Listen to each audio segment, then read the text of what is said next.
nakita ko ang batang ito when he was 14, I saw the promise. If it were a promise, I'd like to be part of that journey to fulfill that promise. Ito na, the R&B Dynamo. Congratulations! The Laserman, Jacob de la Cruz!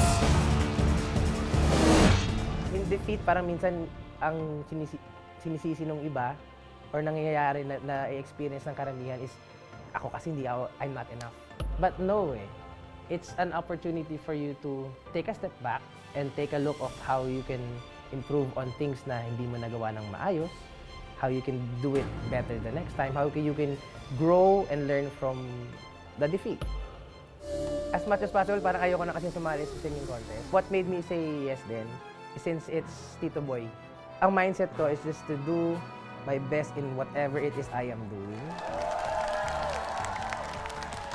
Nagbabalik para makipagbakbakan sa battle stage ang aking wild card. Please welcome, Brennan Espartines. The R&B Dynamo, Brennan Espartines! Good evening, everybody. Magandang gabi.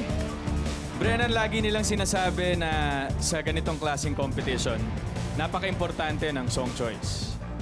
So may we ask why Run to You yung napili mo? For this song, naisip ko na bihira yung gumagawa ng lalaki. Na yung take ng isang male singer for this Whitney classic. Ang gusto ko naman malaman mula sa ating tatlong judges na boboto sa'yo, will he stay or will he run away? B? Hi, Brennan. It's nice to Hello, have you Bea. back here. Ang ganda ng boses. It's like butter. Sobrang smooth ng boses mo. And this time, mas tumatak yung quality ng boses mo sa pandinig ko. So, thank you for Salamat that po. beautiful performance. Thanks, B. Miss Annette, kayo po. Sa akin naman, parang this time, mas may emotions yung pagkanta mo. Mas na-feel ko yung gusto mong iparating. You did a very good job. Ang Thank ganda you. ng song, ramdam na ramdam ko. Thank you, Miss Annette. Kuya Jose, Brennan, ang tapang mo. Yan lang gusto ko sabihin sa'yo. Ang tapang mo. Hindi ka na-challenge sa mga kalaban mo. China-challenge mo yung sarili mo sa piyesang ginagamit mo.